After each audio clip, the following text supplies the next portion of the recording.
पिछली कक्षा में हमने दशा के बारे में जाना था। अब हम लोग महादशा के बारे में चर्चा करेंगे। महादशा के बारे में चर्चा करेंगे। राहु की महादशा में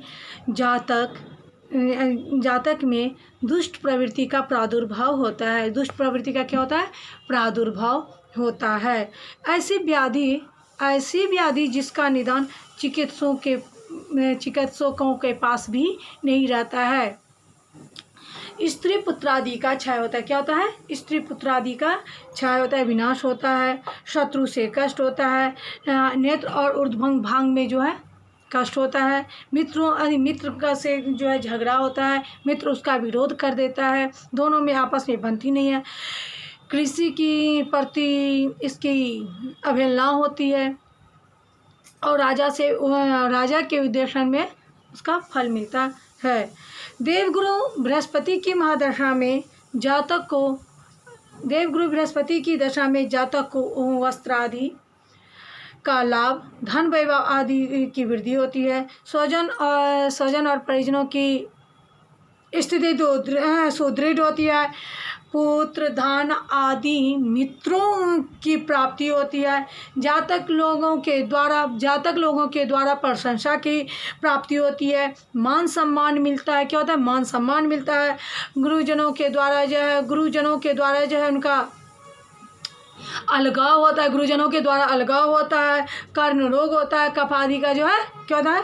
प्रकोप जातक में विद्यमान होकर पाया जाता है। शनि की महादशा में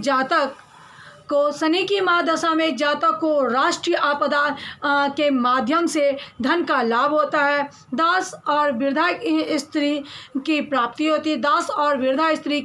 होती है। गाय भैंस बैल आदि की प्राप्ति होती है। स्त्री पुत्र आदि का कष्ट होता है। स्त्री और पुत्र आदि को कष्ट प्राप्त होता है। वायु कफ के प्रकोप से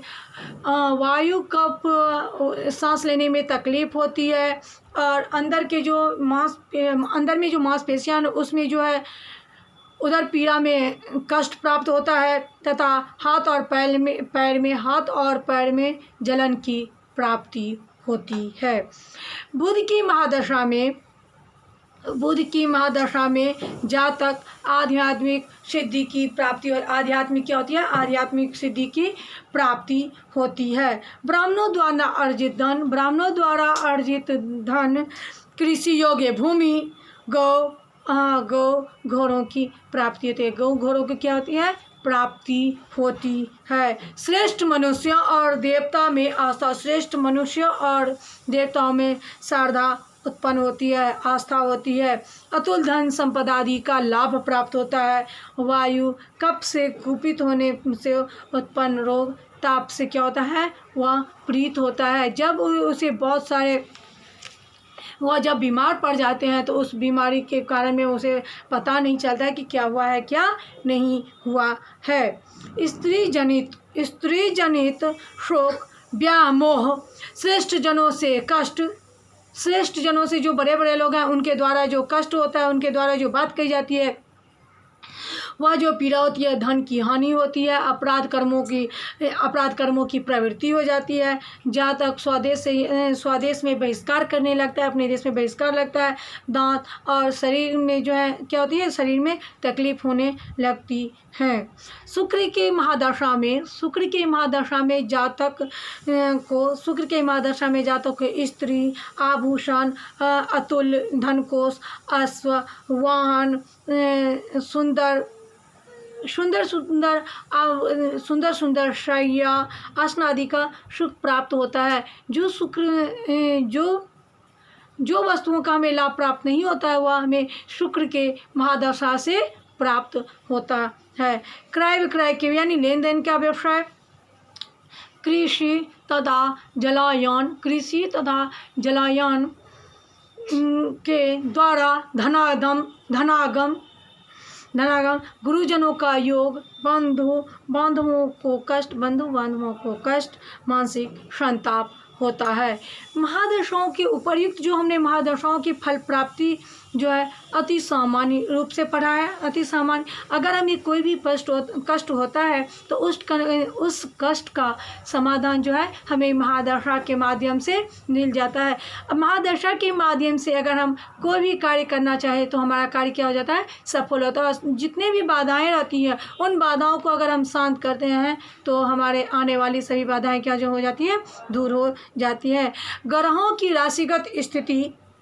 की राशिगत स्थिति और भावगत स्थिति, ऊंच नीच, आरोह अवरोह, मूल त्रिकोण, शत्रु मित्र राशियों में ग्रह की स्थिति में उक्त दशाफल में पर्याप्त बहिष्कार होता है। ग्रह जिस भाव का स्वामी है इसका भी प्रभाव उसकी दशाफल पर प्राप्त पड़ता है। इसके अतिरिक्त ग्रह पर पड़ने वाली शुभाशुभ दृष्टि एवं उसके नवांश में भी उसके दशाफल को विशेष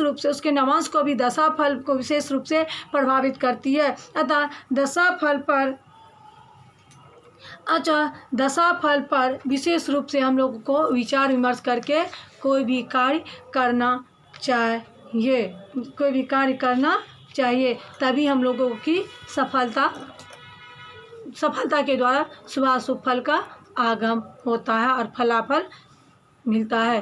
तभी हमें सभी बाधाओं से दूर होने की शंकाएं, चिंता बंद हो जाती है। फिर बाधा तो आ सकती है, मगर बाधा अशांत हो जाएगी तो फिर हमें अशांति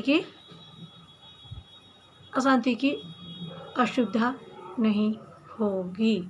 इसलिए हमें इन सबों की जानकारी होनी चाहिए, तभी हम अपने ग्रह के द्वारा सभी कार्य सही पूर्वक शुभाशुभ कार्य कर सकते हैं।